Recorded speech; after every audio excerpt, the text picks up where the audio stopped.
ಘೋಷಿಸಿದೆ.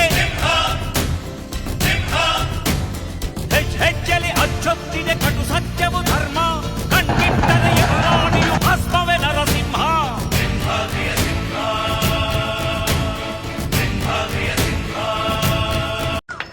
ಇವತ್ತು ನಾನಂತೂ ಸೊಂಡೆಕೆರೆ ಗ್ರಾಮಕ್ಕೆ ಸುಮಾರು 30 ವರ್ಷದಿಂದ ಬಂದಿದ್ದೆ.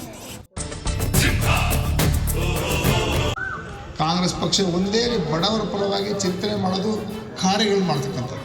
ಕೇವಲ ವಿರೋಧ ಪಕ್ಷಗಳನ್ನ ನಾವು ಬೈಯೋದಕ್ಕೂ ಅಲ್ಲ.